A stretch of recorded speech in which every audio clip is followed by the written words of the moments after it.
जय हिंद दोस्तों, मैं हूँ राकेश फौजी।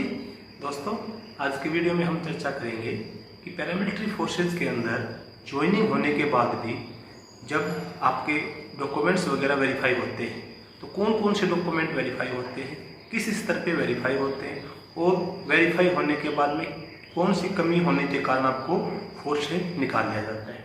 यानी कि जब तक आपके डॉक्यूमेंट वेरीफाई नहीं होते तब तक कोई भरोसा नहीं होता। अगर आपकी किसी भी प्रकार के डॉक्यूमेंट में कोई प्रॉब्लम आती है तो आपको फोर्स से निकाल दिया जाता है। अगर आपके डॉक्यूमेंट में भी इस प्रकार की कोई समस्या है तो आप उसको ठीक करवा सकते हैं। इस वीडियो के माध्यम से आपको पूरी जानकारी मिलेगी। अगर चैनल पे पहली बार आए हैं तो चैनल को सब्सक्राइब करना ना भूलें, क्योंकि इस चैनल के ऊपर आपको फोर्स से संबंधित जानकारियाँ मिलती रहती है।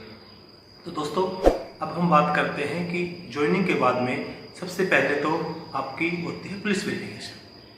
आपका जो नज़दीक में पुलिस स्टेशन है उससे एक जवान आपके घर में आता है, क्योंकि डिपार्टमेंट के थ्रू आपके डिस्ट्रिक्ट के एसपी को एक लेटर दिया जाता है कि इस गांव का और इस पुलिस स्टेशन के नीचे एक जवान हमारे पास में भर्ती हुआ है, तो इसका हमें वेरिफिकेशन करवाना है। एसपी आपका जो नज़दीक पीएस होता है उसमें आपको डिटेल भेज देता है। उसके बाद में आपके नज़दीकी पुलिस स्टेशन से एक कांस्टेबल आपके घर में आता है और आपको वेरीफाई करता है कि ये जवान इधर का प्रेजेंट निवासी है या नहीं है, इसके ऊपर किसी प्रकार का केस है या नहीं है।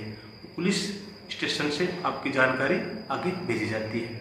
अगर आपके ऊपर किसी प्रकार का पहले कोई केस लगा हुआ है, उसमें या किसी भी आप केस के अंदर इन्वॉल्व रहे हैं और आपका नाम पुलिस स्टेशन के रिकॉर्ड में दर्ज है, तो पुलिस स्टेशन क्या करता है कि आपका नाम डिपार्टमेंट में भेज देते हैं कि इस आदमी के ऊपर ये केस लगा हुआ है और इस केस में इसको बरी किया या जो भी आपको सज़ा मुकम्मल हुई है वो आपको जानकारी डिपार्टमेंट को दे देगा। आपकी जानकारी जब आपकी जानकारी डिपार्टमेंट को मिलती है तो डिपार्टमेंट आपके ऊपर एक्शन कर लेता है। अगर आपके ऊपर किसी प्रकार का कोई केस दर्ज नहीं है या आपने किसी प्रकार की कोई गलती नहीं कर रखी है तो आपका वेरिफिकेशन ठीक प्रकार से हो जाता है और आपको उसमें कोई प्रॉब्लम नहीं आती।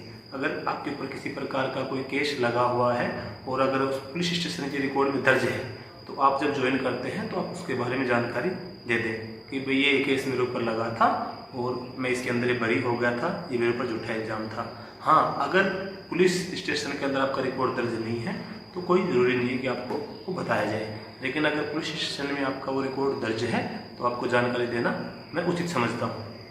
इसके अलावा अगर हम बात करें आपकी एजुकेशन जो सर्टिफिकेट होती है उसकी जो वेरिफिकेशन होती है वो आपका जो बोर्ड होता है, जैसे आपने मतलब 10th पास की आपने मार्कशीट लगाई तो आपकी जो 10th का कौन सा बोर्ड था, आप किस स्टेट के रहने वाले, उस जो बोर्ड है आपका, जैसे आपने सीबीएसई से किया तो सीबीएसई बोर्ड हो गया, या आपने किसी भी स्टेट से किया तो आपका जो स्टेट का बोर्ड होता है उस बोर्ड से आपकी जो एजुकेशन के डॉक्यूमेंट होते हैं वो वेरीफाई होते हैं। वो जो आपने मार्कशीट लगाई है और एजुकेशन जो बोर्ड है उन दोनों में आपकी समानता होनी चाहिए। अगर किसी प्रकार की कोई त्रुटि होती है तो भी आपके ऊपर एक्शन लिया जाएगा। अगर मान लो आपके किसी भी डॉक्यूमेंट के अंदर नाम में, डेट ऑफ बर्थ में, फादर नेम में कोई प्रॉब्लम हुई और आपने उसको ठीक करवाया है तो आपको ये जानकारी होनी चाहिए कि आपके बोर्ड में और आपके डॉक्यूमेंट में जो आपने करेक्शन करवाया वो दोनों में सेम हो गया है। अगर वो सेम नहीं होता है तब भी आपके ऊपर दिक्कत आ जाएगी और आपको वेरिफिकेशन करवाना बड़ा मुश्किल हो जाएगा। एजुकेशन जो आपकी सर्टिफिकेट होती है वो भी वेरीफाई होती है। इसके अलावा आपने जो कास्ट सर्टिफिकेट लगाई है, जाति प्रमाण पत्र भी आपका जैसे एसडीएम बनाता है तो एसडीएम के पास में आपका वो जाति प्रमाण पत्र ओरिजिनल आएगा। चाहे फोर्स का कोई बंदा लेके आए या डाक के थ्रू आए, किसी भी प्रकार से आपका कास्ट सर्टिफिकेट आएगा और आपका वहाँ से वेरीफाई होगा। जो आपका कास्ट सर्टिफिकेट जिस सीरियल नंबर पे मिला है आपका सीरियल नंबर उसी ऑफिस के अंदर आपका वो दर्ज रहना चाहिए, तभी आपका कास्ट सर्टिफिकेट का भी वेरिफिकेशन माना जाएगा। इसके अलावा आपका जो मूल निवास प्रमाण पत्र आपने बनवाया है उसका भी वेरिफिकेशन होता है।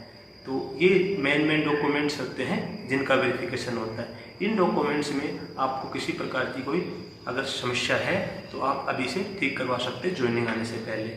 लेकिन अगर आप ज्वाइन कर लेते हैं और आप किसी भी प्रकार से आपने ज्वाइन कर लिया और आपकी डॉक्यूमेंट्स के अंदर अगर प्रॉब्लम है तो आपको फोर्स से निकाल दिया जाएगा। तो दोस्तों, ये एक छोटी सी जानकारी। अगर वीडियो आपको अच्छा लगा हो तो वीडियो को लाइक और शेयर करना ना भूलें। जय हिंद।